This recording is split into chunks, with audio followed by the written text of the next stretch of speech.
My friend Norma has been breaking through the background that she has, which is fundamentally a more, uh, I think the right word is academic background. It's certainly an outline-based, object-based way of working, and she's shown an enormous amount of guts actually to come after what I'm trying to teach. It really does require you to drop a lot of your preconceptions and your sort of your what you think of as your stabilizing knowledge, and to go to some other place. So I really commend her. But I also, it's so commonplace when you're trying to find best ways.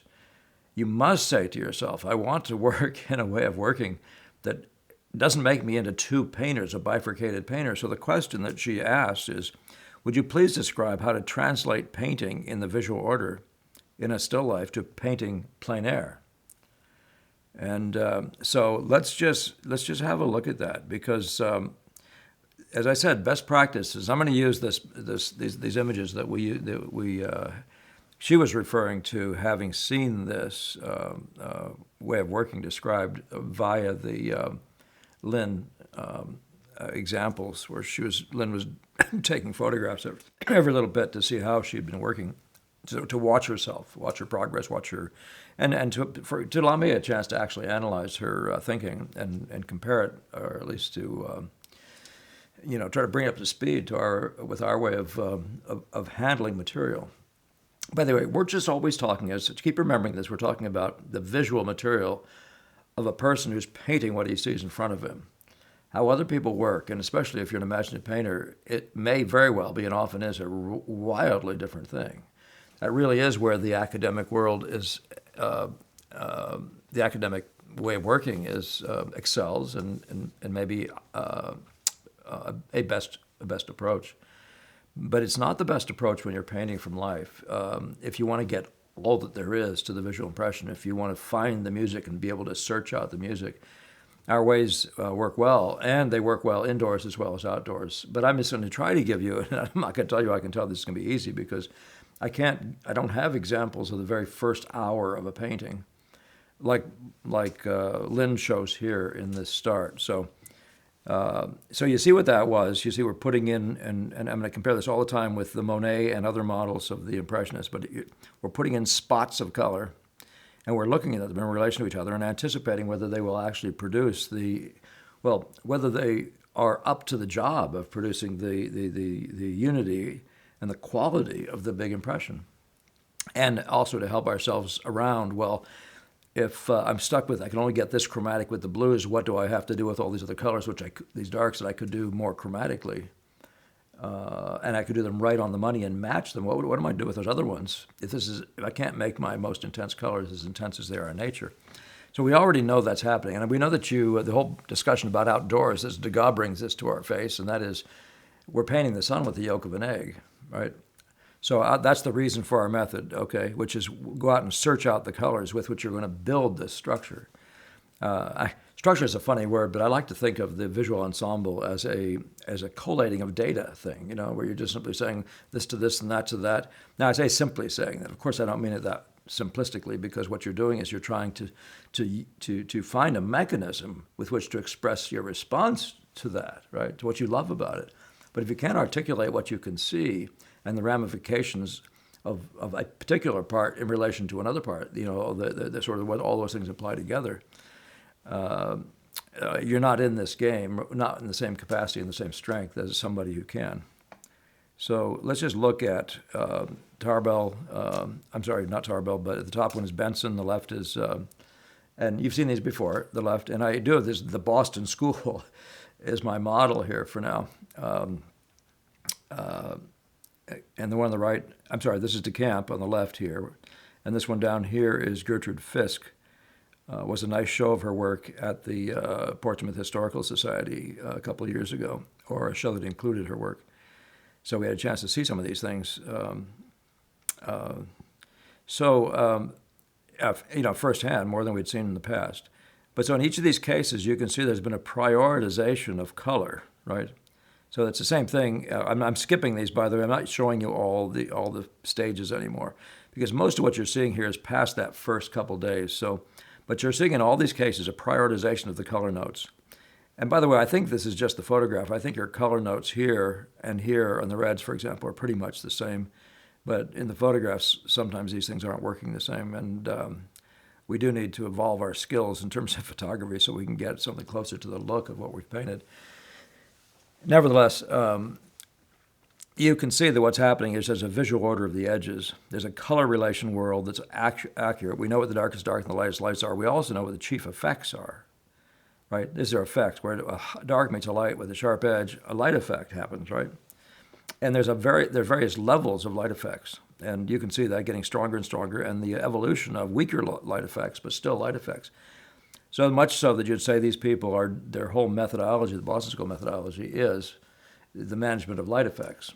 And of course, that means not just the managing of light, but the managing of the placement of these effects in relation to each other, which we call drawing, which we think of as the greater aspect of drawing before you ever get to the part where you're talking about the shape of the dress down here or the shape of the dress.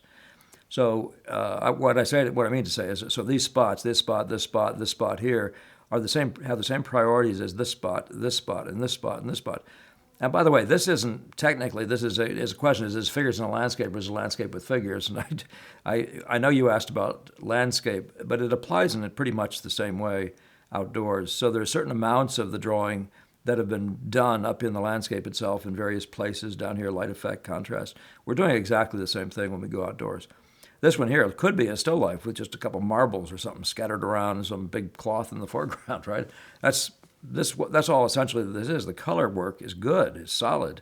The relationships between this and that, in sort of, shall we say, the brown world, and the relationships of the blues in terms of each other and the rest of that part, and the darks to the darks and all those sorts of things. So this is a placement of spots, and there's an element of drawing in them. It's very much what we're doing here. It's an element of drawing. There's an articulation of those points that's reasonable.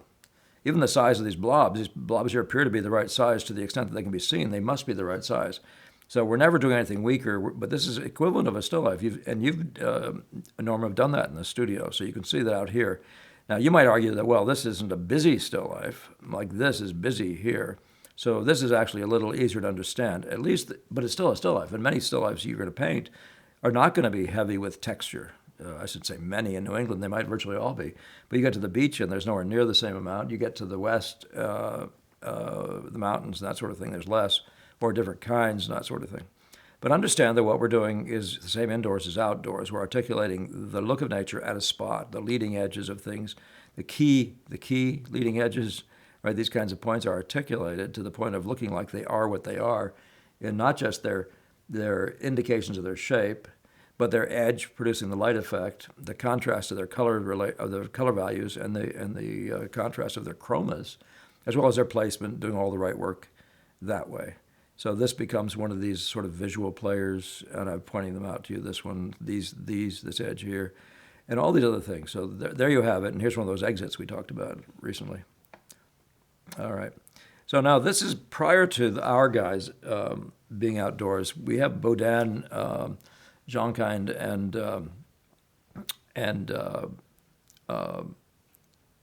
and Monet to our example, and so you're seeing what these guys are doing is so the point that's made by Hale is we paint the leopard not by the outline of the leopard, but we paint it by its spots. We can see its spots before we see anything else. We paint it by its spots. Well, that's what's happening in this painting here.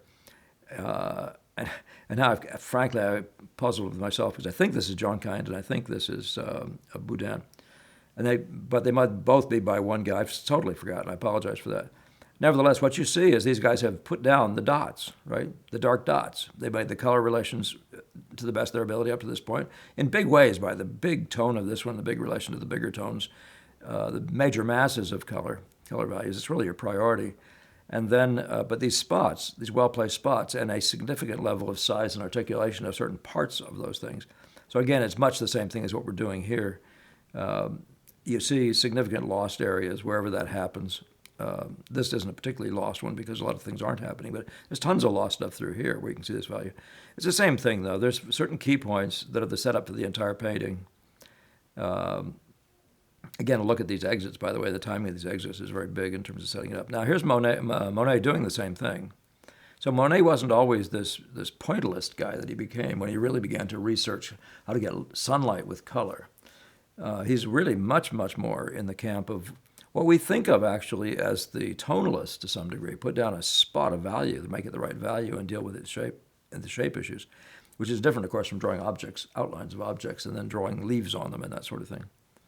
But remember, we're painting by the mass, by the spot, and by the effect.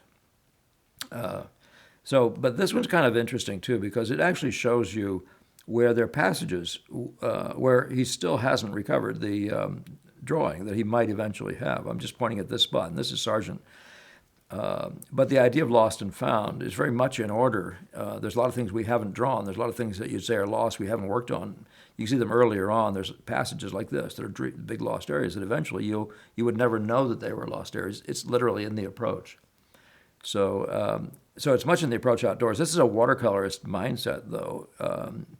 If you draw every little thing, you'll not be able to be as effective at a watercolorist as if you understand the difference between the importance of this thing here, shall we say, and certain other areas where you can't find anything for the longest time. So if the painting is done, shall we say, if the day is done before you're done, everything will be in visual order. That's a big part of our conversation. That's true indoors as well as outdoors.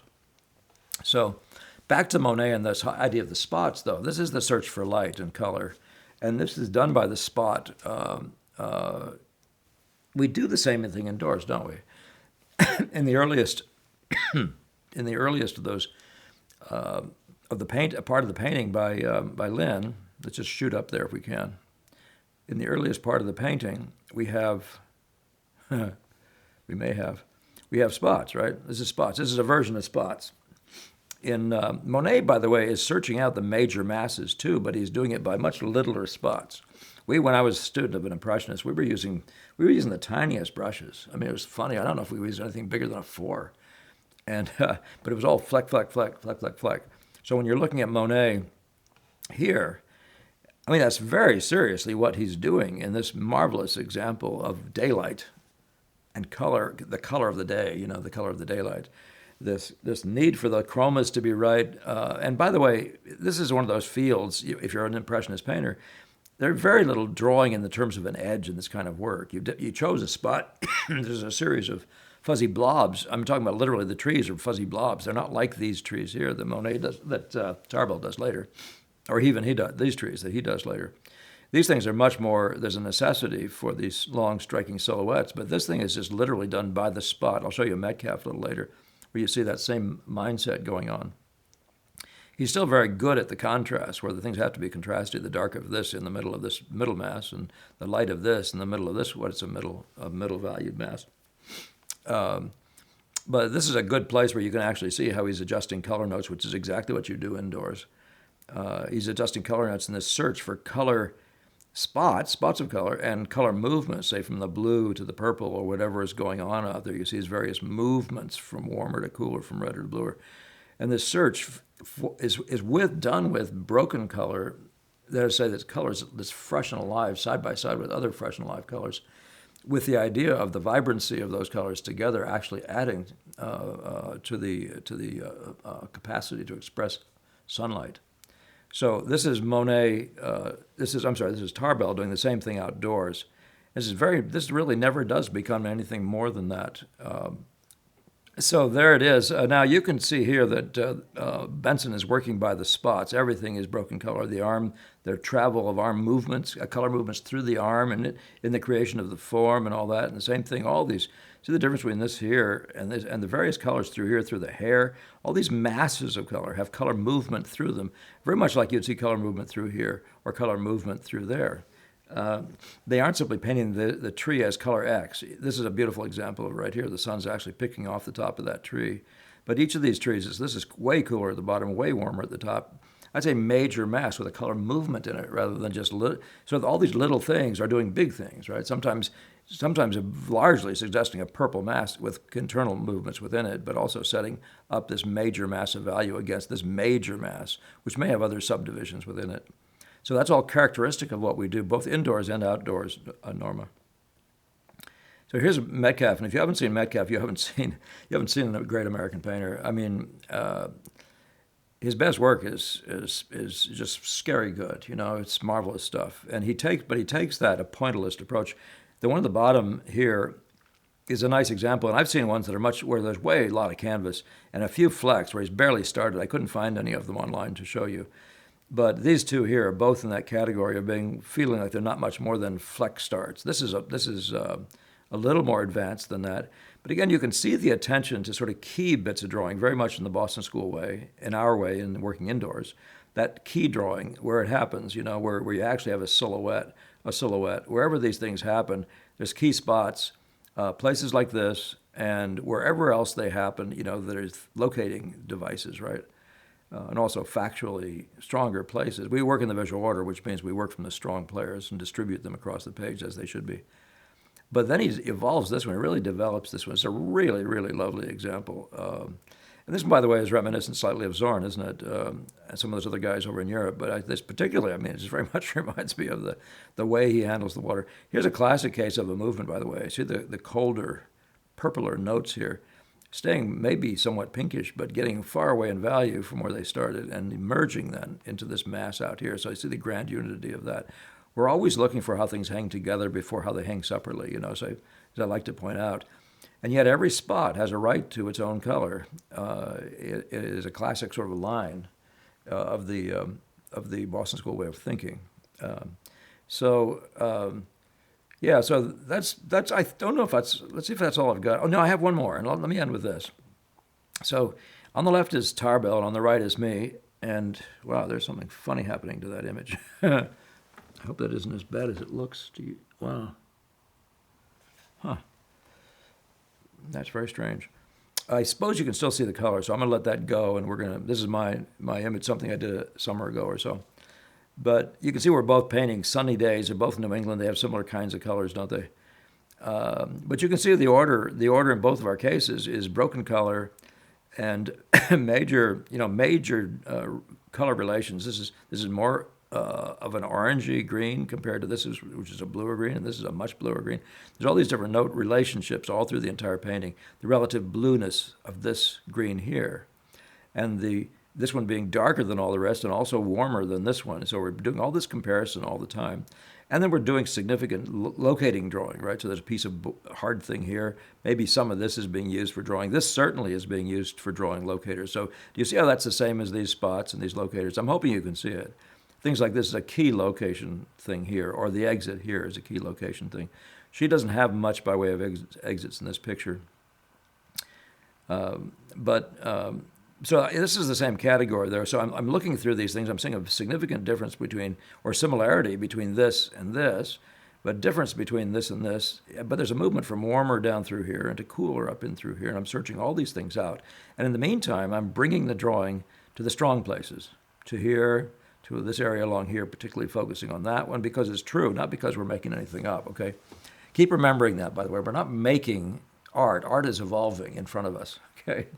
We're not, but we are drawing forth. We do have to stand before nature and find out what's magically beautiful every time we do it, no matter if it's a still life or a landscape, and what it is that makes us want to sit there. And then their whole job, everything you're doing from that point forward is trial and error, searching for whether the point at which it will arrive on the canvas, right? And so what we're processing right now is these color notes and color relations, and then the light effects per the edges, right? Now, the chroma in themselves will have a feeling of light if they're different, like in the middle of the Tarbell one here. This will have a feeling of sunlight just by being more chromatic than the area around it, which is characteristic of this kind of stuff here. These other notes are much cooler, so this has that feeling of sunlight, and this even more so, right? This more than some other things, but that's a function that you could argue is done by intensity all by itself. But then when you bring these edges like right here, and they pop, that's where that's where we're actually addressing the issue of the finish, I should say, of the light, and that's true indoors as well as outdoors. So yeah, talk to me if there's anything else I can tell you. You know, it's basically one summary thing. It's broken color and a search for drawing by way of light effects. And Gamma would say that the subject of a Boston School painter is light, but I suggest to you that the method is light, actually. And that really does change things a bit. We're painting just like what everybody else paints. We're painting a scene outdoors. But the Boston School method is light. It's light driven in every possible way, including the color notes, right? So you could say the subject is light. That's an interesting, but there's an interesting question there for me, because we're painting as much. So this is a barn. There's two barns in a field. There's a fence opening and a tree in the distance, a mountain in the distance further. And a certain kind of day and all that sort of stuff. Nevertheless, it's a painting of a barn farm scene, right? This is a painting of a woman in a landscape. Maybe maybe it's a lawn, look like a little bit of a rough lawn, but she's sitting out there having a nice time. It's a subject picture, right? All pictures are subject. Every time we hear representational painting, you are. But the means to get to the look of nature is so hugely light. It's so hugely light based that I wouldn't want you to miss that, okay? Both indoors and outdoors. All right, so good. Thank you, Norma. Nice question, and I'll see you on Thursday, or I'll see you whenever we see each other again. Anyway, do subscribe, share, and comment as you like. Love doing this with you and for you. I hope it helps. All right, best.